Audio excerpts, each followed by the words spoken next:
Madam, আমার মাসিক clear হয় না। আবার অনেক ফিমেল পেশেন্ট আমাদের কাছে আসেন অন্য কোনো সমস্যার জন্য। তখন তার কাছে যদি জানতে চাওয়া হয় তার মাসিক কেমন হয় বা লাস্ট কবে হয়েছে, তিনি বলেন ম্যাডাম 2-3 মাস তো হয় না, ওটা মাঝে মাঝে ওরকম হয়ে থাকে।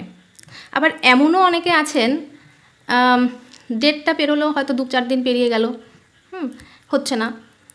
অনেকে চেম্বারেও চলে আসেন, অনেকে ফোনও করেন, ম্যাডাম আমার মাসিক এ মাসে হলো না, কোনো টেনশন নেই তো? এরকমটা কি আপনার সঙ্গেও হয়? হ্যালো এভরিওয়ান, আমি ডক্টর বন্দনা গাইন, একজন হোমিওপ্যাথিক কনসালট্যান্ট।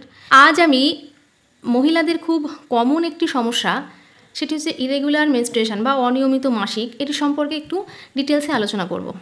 এখন আপনার মাসিক অনিয়মিত হচ্ছে কি না সেটা বোঝার জন্য নিয়মিত মাসিক কি সেটা জানাটা খুব প্রয়োজন। এটি 3টি বিষয়ের উপর নির্ভর করে। প্রথমত, মাসিক কতদিনের ব্যবধানে হচ্ছে। দ্বিতীয়ত, কতদিন থাকছে অর্থাৎ ডিউরেশান। তৃতীয়ত, অ্যামাউন্ট অর্থাৎ কতটা পরিমাণ ব্লাড লস হচ্ছে। এবার আমি এই 3টি বিষয় একটু ডিটেলসে আলোচনা করছি, তাহলে ব্যাপারটা আপনাদের বুঝতে সুবিধা হবে। প্রথমত, আমাদের নর্মাল মাসিক চক্রটা 28 দিনের, অর্থাৎ প্রথম মাসিক শুরু থেকে দ্বিতীয় মাসিক শুরুর মধ্যে 28 দিনের একটা ব্যবধান থাকে। তবে সবারই যে এক্স্যাক্ট 28 দিনের গ্যাপেই হবে এমনটা নয়, কারণ সবার শারীরিক গঠন আলাদা।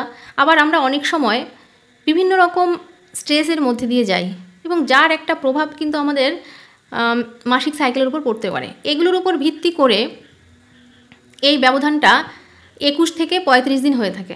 অর্থাৎ পরবর্তী মাসিক যদি কারো 21 দিনেরও আগে এবং 35 দিনেরও পরে হয়, তবেই কিন্তু আমরা সেটাকে অনিয়মিত মাসিক বলবো।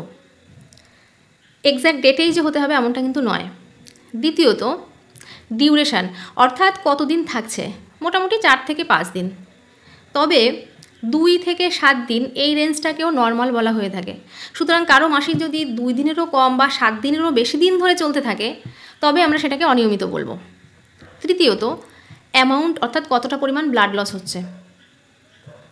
এর গড় পরিমাণ হচ্ছে 35 ml, তবে নর্মাল রেঞ্জটা হচ্ছে 20 থেকে 80 ml। আপনাদের বোঝার সুবিধার জন্য আমি দেখিয়ে দিচ্ছি, এটা হচ্ছে 20 ml এবং এটা 80 ml। সুতরাং এটাও যেমন নর্মাল, এটাও নর্মাল, এবং এই রেঞ্জের মধ্যে যাদের হচ্ছে সবটাকে আমরা নর্মাল বলি। 20 ml মোটামুটি 4 থেকে 5টা প্যাড ব্যবহার হতে পারে এবং 80 ml তার 4 গুণ অর্থাৎ 16 থেকে 20টা প্যাড ব্যবহার হতে পারে। বলে যে 3টি বিষয় বললাম, সেগুলোর মধ্যে কোনো একটি যদি আপনার সঙ্গে হয়, তবে বুঝতে হবে যে আপনার মাসিক অনিয়মিত হচ্ছে।